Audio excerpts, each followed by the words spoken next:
Aoife, are betas beneficial to players?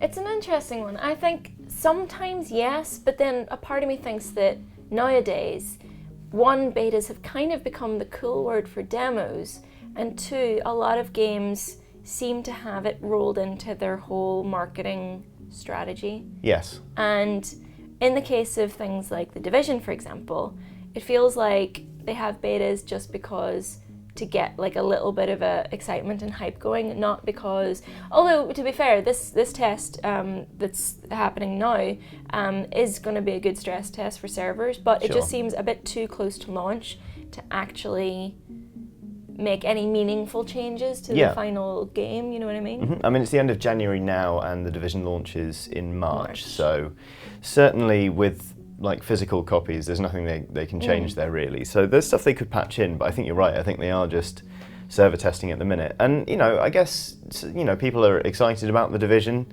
wherever they may be, and they'll be enjoying playing it for sure, but at the same time, it's progress that doesn't carry on into the main game, right? Yeah, which I think, like, for a lot, well, for me anyway, that would be super frustrating, and also it would kind of spoil, it would kind of put me off getting started with the real save, because you know you're going to have to do, I'm going to have to like grind that bit again to get this, but it depends how long the Division is, obviously, but it just feels kind of like superfluous when you're just getting loot that you're not going to be able to keep. Yeah, I know what you mean. I suppose it's a good way of being able to tell whether you want to play the game or not. But then when you think that this beta access is tied to pre-ordering the game anyway, do you know what I mean? That seems a little bit, that's not helpful to anyone. Yeah, I do know what you mean. I think some games, you know, like, so there are some games that are out now and they keep updating them. So like Elite Dangerous is one that I think of that's got a really active beta community.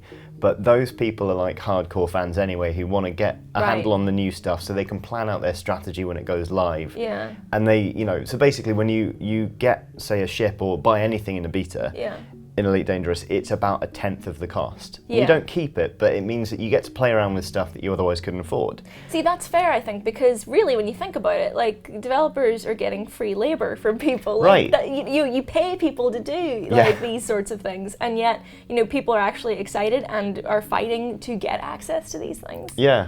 It's like when people say if you're not paying for the service, then you're not the customer, you're the product. Right. Yeah. It's weird. But then I think there are like companies that do still do betas the way they were meant to be done, like Blizzard, for example. Right. You know, Blizzard's Overwatch beta. Obviously, Chris Pratt talking away about it says, you know, a lot of great conversation came from that beta, and the developers were very open with their community, and they've made changes to the game because of that, which is great. And you know, with other games, they do betas in very sort of gradual stages. Like they don't have big, massive open beta, which open betas are like part of the hype machine. I think. Yeah, absolutely. That sort of thing is specifically designed to get people talking and recording and, you know, get the word out there. But closed betas, you know, to gradually test the numbers and the stress tests on the servers, that's what Blizzard tend to do well. I think it's a good shout. I mean, it really struck me actually when you said at the start of this video that demos just aren't really a thing anymore. No, I know, it's weird, isn't it, to think about it? Like, you know, I used to work on magazines where you had demo discs and everything. Yeah. And they were like so, I mean, it seems so weird to think about people wanting demo discs now, but like when you think about people that didn't have very good internet connections, that's sort of gradually disappearing now with like fiber optic and all the rest of it. But like demos were really, you know, exciting, and you know, you think about back to the days when you had really like cool demos that people stretched out for hours and hours on end. Yeah. And I suppose, you know, you just don't really have that anymore. Mostly because I think that the majority of the majority of betas now are for online games. Right. But then there are some demo beta alphas like Episode Duske, which are for single player games.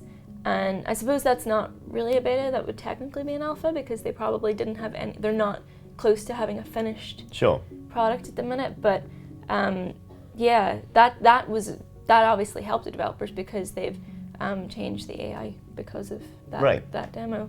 Yeah, I think alpha, whatever, semantics. I think for me, what it boils down to is whether or not access helps players shape the game in a meaningful way. Yeah, I think predominantly now the answer to that question is no. With games like The Division, certainly not.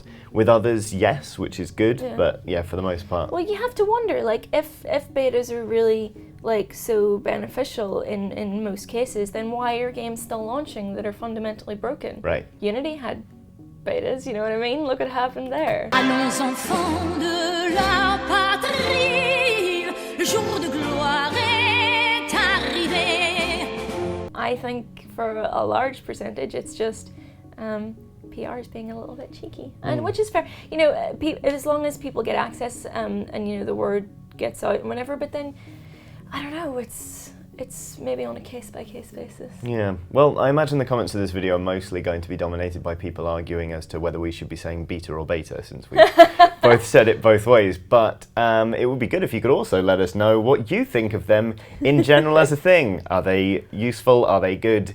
Are you part of the Division beta?